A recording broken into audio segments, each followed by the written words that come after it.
Hey friends, so this is me coming to you after I watched all the video clips, but before I learned how to edit videos really well. So there's one glaring thing that I wanted to address before you go on to watch this video. So if you can see in like the longest segment of the video, there's a wire at the bottom right of the screen, and you can totally see it for a majority of this tutorial. I didn't realize it was there because I couldn't see it because it was like the black wire on a black table. So my bad, I'm sorry, but I hope you really like this video. And thank you guys for watching, and I will see you in my next one. Bye! Hey guys, welcome back to my channel, D Made Crochet. Thank you for coming back to watch this very amateur series. A few things I want to mention before we get started with this next video, which by the way is going to be about the chain stitch and the single crochet stitch. So I use VoiceOver, as I mentioned in the first video. I am blind, and so I use VoiceOver on my iPad / iPhone to manage like my screen and making sure things look right. And I'm not going to turn it off. So I know that some people do that, like to try to make their videos a little bit quieter or what have you, but I'm not going to do that because it's an assistive technology that I use, and I'm not going to not use it just for making a video quieter.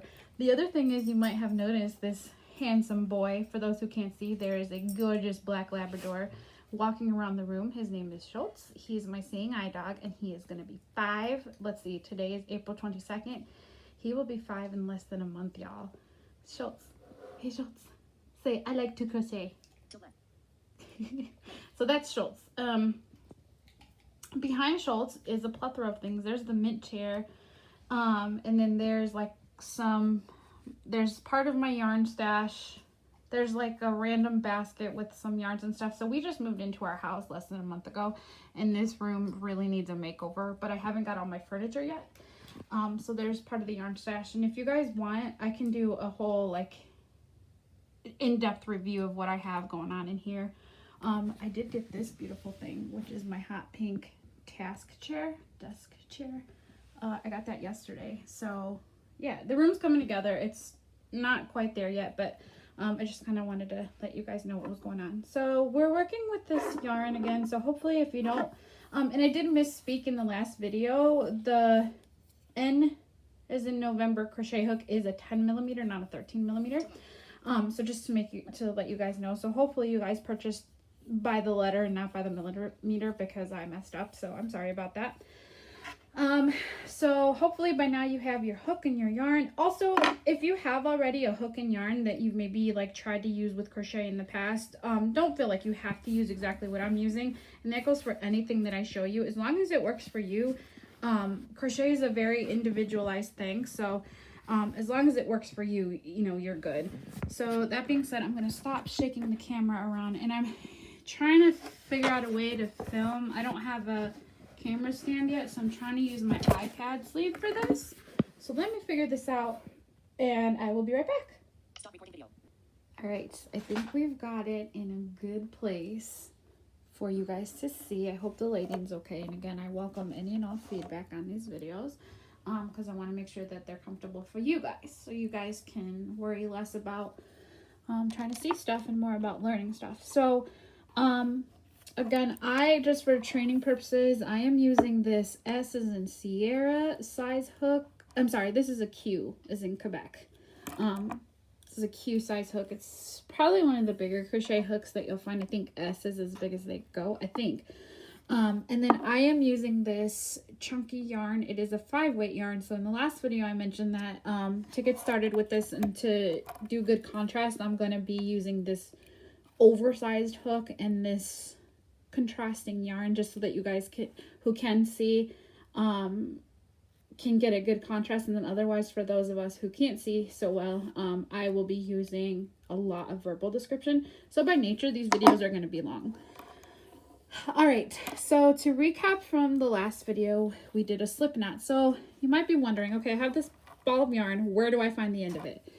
The best way to do it, and you can pull from the middle of the ball of yarn, But the best way to do it that I've found is to just feel around the edge of it, and you'll feel a strand that might be like hanging off of it or a little bit loose, and just see if that ends up being your end of your yarn. So like with this one, it's a little bit easier because I've kind of been playing with this ball of yarn.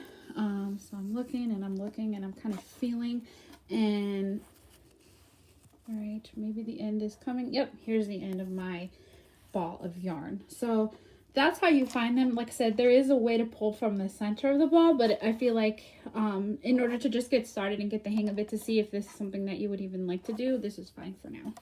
Also with this bigger yarn, it's easier to pull from the outside so this skein doesn't cave in on itself and create like a ball of knots. So all right, so we're going to do a slip knot. So remember, we're going to find that tail end. If my thumb is facing the floor / table and my pinky is facing the ceiling, I want at least 3 inches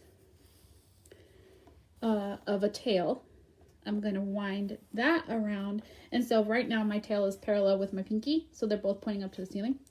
I'm going to wind it around once, I'm winding it around my index and middle fingers. Okay, winding it around a second time,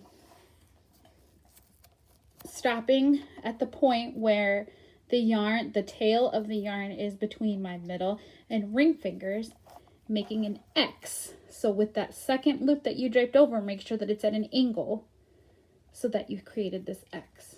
Okay, so now we're going to grab our hook. Oh balls, where's my hook? There's my hook. All right, with our hook, we are going under the loop that's closest to your fingertip, right? So here's the 2 loops. And we're working on the loop that's on your middle finger. So here are the 2 loops, loop 1, loop 2. I'm going under the one closer to my fingernail / fingertip. Okay, now that guy is on the back of your hook, so not in the crook, but on the back of your hook. With the crook, you're going to hook the yarn that's closest to your hand. Okay, hook it under, pull it up, and then turn your hook to face your nose. Drop your fingers out. Ooh, see? All right, we're at our X part. Under. Bring that second loop through, point your hook at your nose. Drop your fingers out, and so it feels like a sideways printed Q. And then pull on both ends of your yarn to tighten.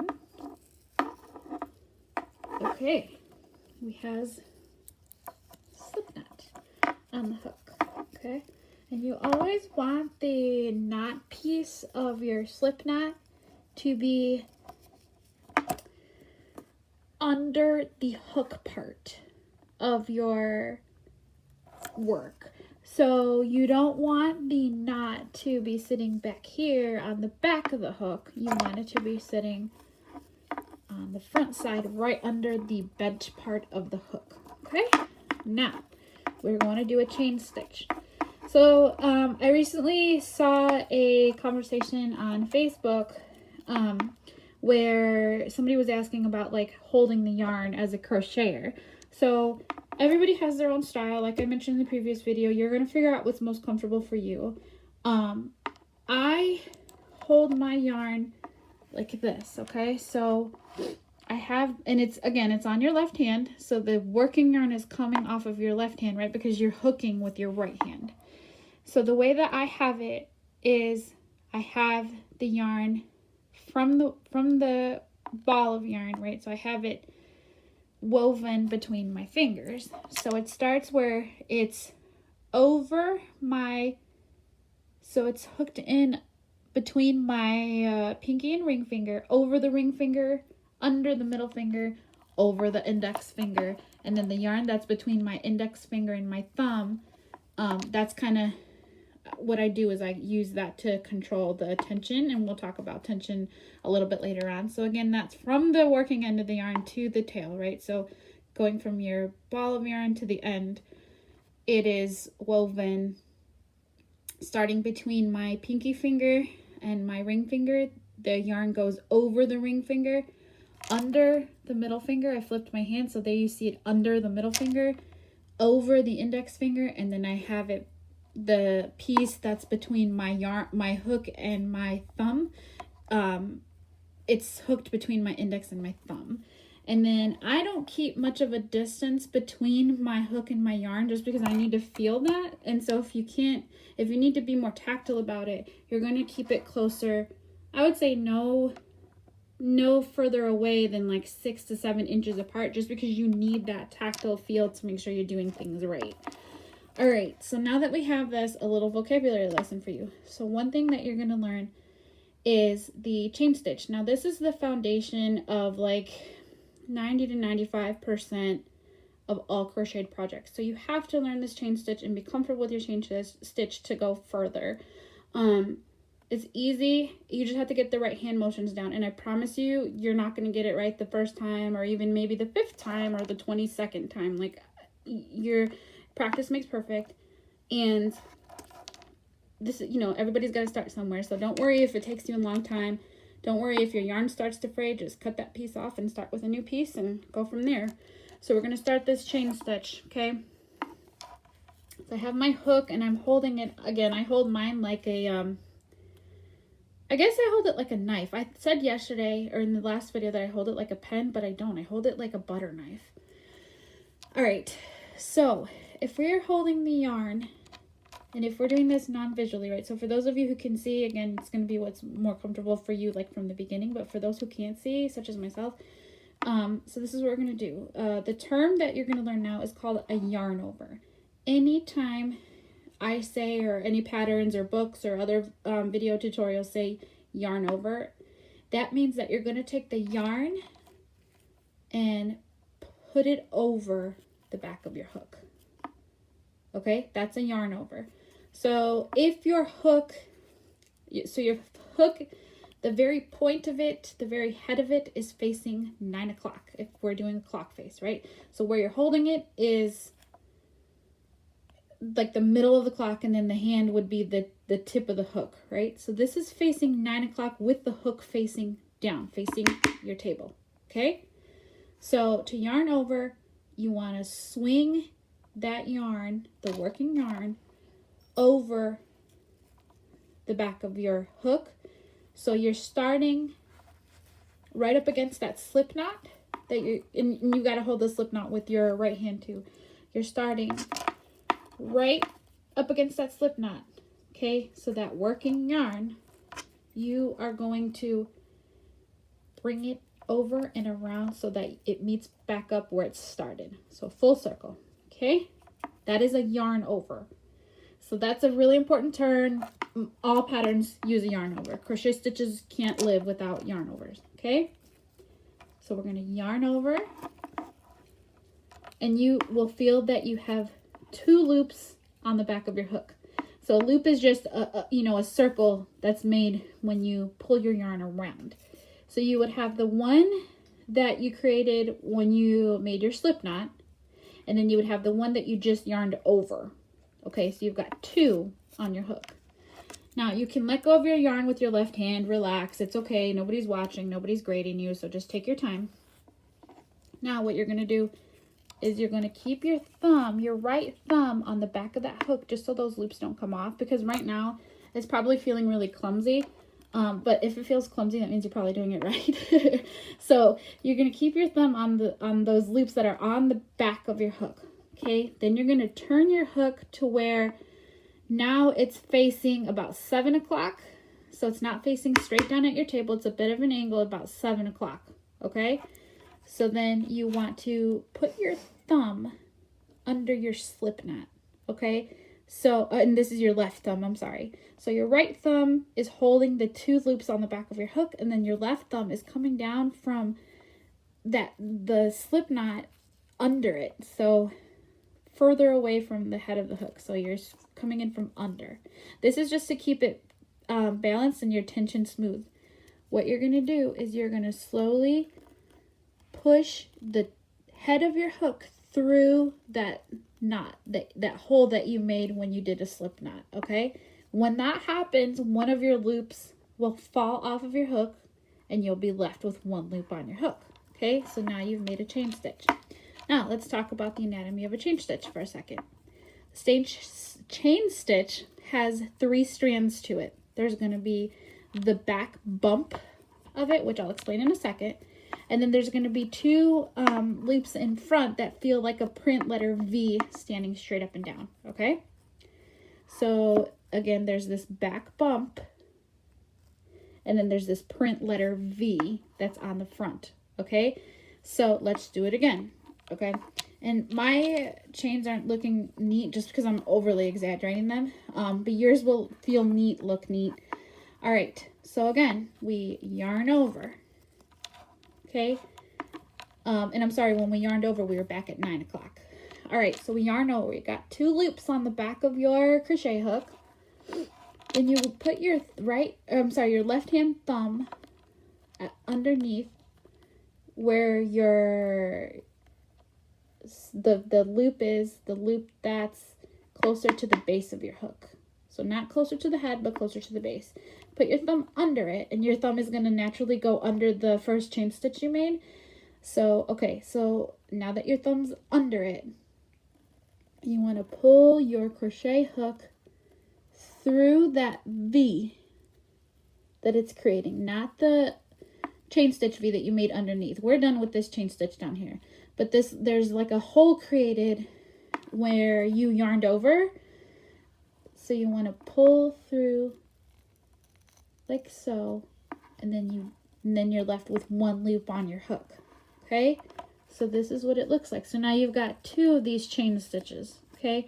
Now the back bump is just like the back of the formation of the chain stitch. Okay, and once we get into a little bit more advanced stuff, some people like to crochet into that back bump just to make their edges neater, but we'll go over that in another video. Okay, so all right, let's do another chain stitch. You ready?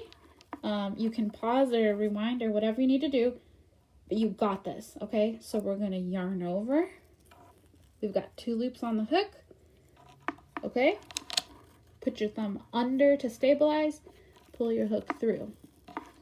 That is a chain. Okay, so you should have 3. Yarn over, 2 loops on the hook, put your thumb under now your 3 chains, right? So you're putting it under. So it's okay if you stand your hook straight up and down. I have to do this at an angle because my camera's set up weird. If you put your hook straight up and down, when you put your thumb under the 3 chains, it's going to create a 90-degree angle from where your thumbnail is touching your hook. And it's touching the neck of your hook. So it kind of creates a 90-degree angle. That's what I mean when I say put it under these stitches that you made. Okay, so your thumb is in contact with your hook. And again, the reason for that is because that's a non-visual technique. Okay, so we're going to pull our hook through. Ooh. There we go. 1 loop is left on our hook. Okay, so this is what our chain stitches should look like. And again, you should be able to feel those back bumps and then those V's, those print letter V's. Okay, we're going to do a few more. Maybe I can get it together. Here we go. 1, yarn over, pull through, 1 loop left. Okay, yarn over, pull through, 1 loop left on your hook. Okay, and if it gets loose, like mine is getting kind of loose, pull on that working yarn to get your hook back in a good tight position. All right, so this is your chain stitch, and I will be back in a little bit with the single crochet. All right, and we're back. So I'm sorry, I had to take a dinner break. So I did about 10 chains on this sample here, just so that you guys can get an idea of what it should be looking like, and what it should be feeling like. So you can do as many as you want. You can do 100 if you want, just to get the flow down with your hand. So I did 10. So now we're gonna do the single crochet, the single crochet stitch And with the single crochet, it is going to be one of the, well, all the stitches, like once you get the motions down, are pretty simple. But this one's really good for like tighter crochet. So like, I use the single crochet for when I do like my washcloths or my placemats or anything like that, because it's got that tighter stitch, so there's not a lot of big holes in the middle of them. So, all right, so let's get into it. So we've got one loop on our hook because we just finished a chain. This loop on your hook never, ever, ever, ever counts as a stitch, okay? So, because it's the working loop, so it's never going to count. So when I say we're going into the second loop from hook, we don't count this that's on our hook. We count 1, 2. So we count, so for those who can't see, we never count the loop that is on the hook itself. We count 1 farther away, 2 farther away, 3 farther away, etc., etc. So when I say second loop from hook, I literally mean go into the second loop from, or I'm sorry, second stitch or second chain from your crochet hook, okay? And the reason we're skipping one is because one chain is the same height as a single crochet, and we want to keep the height the same for when we turn our work, okay? So let's get into the single crochet. Now, what you're going to do is, with this single crochet, you're going to look at your work or feel your work, and you're going to find the V's. Okay, remember on the front side, there's supposed to be the V's, and on the back side is the bump. Okay. So once you find your V's, second chain from hook, you're going to go under the left hand leg, right? So if the V is standing vertically, V for vertical, right? You're going under the left hand leg of the V. Not under the bump, not under the first one, just the left one, okay? So we're going to put that on our hook. So now you've got 2 loops on your hook. The working loop and then the loop that you just put on your hook, okay? Yarn over. Once you've yarned over, you've got 3 loops on your hook, okay? Put your thumb in that 90-degree angle where it's touching the hook like you were doing when you were making your your chain stitches. Pull through one of that top loop. Okay, now you should have 2 left on your hook. Yarn over. Pull through everything on your hook. Now don't worry that your work's not going to fall off, because through the magic, if you will, of crochet, you're going to end up with 1 loop left on your hook. Okay, let's do this again. So we're going to find the next stitch down. So you're going towards your slip knot, okay? So that's, you work down the, like if your work is laying flat, you work right to left. So as we go down these chains, we're going to get closer to our slip knot. So now we're going into the next chain. We're going into the left leg of the V, okay? So now we've got 2 loops on our hook, yarn over, pull through the 2 closest to the head of the hook. You should have 2 left. Yarn over, pull, then you'll have 3 again. Pull through all 3. Okay, now you're left with 1 loop on your hook. Next chain. Okay, you put that left leg of the V on your hook, yarn over, pull through the first 2 loops on your hook. And when I say pull through, I mean pull them over the head of the hook. Okay, so pull them over and off, if you will. You're left with 2 loops on your hook, yarn over again. You're back to 3 loops, pull them all off. You've got a single crochet. Now, mine are loose. Mine are gonna be loose because I'm teaching you. So go down your row, remember, so the steps to this are find that left leg of your V, yarn hang on, there we go. Then you got 2 loops on your hook, yarn over, pull through the first 2, You got 2 left on your hook, yarn over again. You've got 3 on your hook, pull through all 3. That's not right. So yeah, so that's how you would go do that. So I will meet you at the end of this first row. Alright, you guys, I am back with my sloppy giant single crochets, and I say that because this yarn is technically too small for this hook, but I wanted you guys to get a good view. So this is what your single crochets should look like. And again, we're familiar with that V formation at the very top of the stitches, and so you can still feel them tactily. These are all the V's. And then the stitches themselves, they almost feel like interlocked chains. So the way that I count my stitches is I feel for the bumps created between the stitches. So there's a bump, there's a bump, there's a bump, there's a bump, there's a bump, etc. So for those who can't see, you would want to make sure that there is a bump between all your stitches, and you would count those. Those are your stitches, okay? So now we're at the end of the row. So I end up with 9 single crochets because remember we skipped that first chain. So at the end of the row, all you're going to do is yarn over and pull through 2 to make a chain stitch, okay? Now, we turn our work. And the way you turn your work is, so if stitch number 10, stitch number 9, right? So that's where we ended. Then we chain 1. So stitch number 9 is the end of the row. When you turn it, so, sorry, Schultz is making his presence known. So when you turn it, you are going to, okay, so your work is hanging down towards the floor.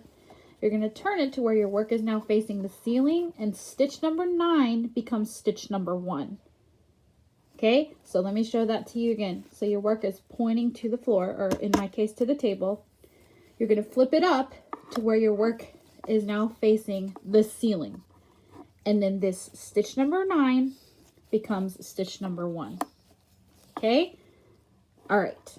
So now we're going to single crochet across all 9 stitches, and then chain 1, turn your work again to where it's facing the floor.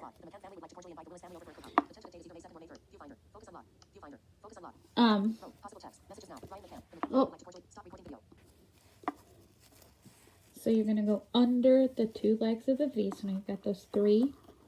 You've got the working loop and then the 2 legs of the V on your hook. You're going to yarn over, pull through the yarn over and the two legs of the V. You're going to be left with 2 loops on your hook. Yarn over, you're left with 3 again. Pull through all 3. Let's do this again. All right. So we've got the working loop on our hook. We are going under both legs of that V, okay? Your hook is still facing down. I know I keep moving mine, but it should really still be facing the table, okay? And it should still be pointed at 9 o'clock, okay? All right, so you've got your working loop and the 2 legs of that V on your hook. So 3 loops on your hook, okay? Yarn over, you will now have 4 loops on your hook. Pull through the first 3. Now you're left with 2. Yarn over, you're back up to 3. Pull through all 3. All right, let's do one more. So we've got the working loop on our hook. Put your hook through the 2 legs of the V. You've got 3 loops on hook. Yarn over, then you'll have 4 loops on your hook. Pull through the first 3. You've got 2 loops on your hook. Yarn over. Pull through all 3 loops. Mine's getting stuck. Pull through all 3 loops on your hook, and then you're left with one one, which is the working loop. Okay, so go down to the end of your row, chain 1, turn your work, and keep going. And you can tear this out as many times as you need to get used to the hand motions and how it feels in your hands. You know, this is your own personal practice. This is your own personal work. So feel free to just work with it as much as you need to get comfortable. If you have questions or comments or anything, let me know. And I hope you guys learned something today and have a great rest of your week. And I'll be back soon.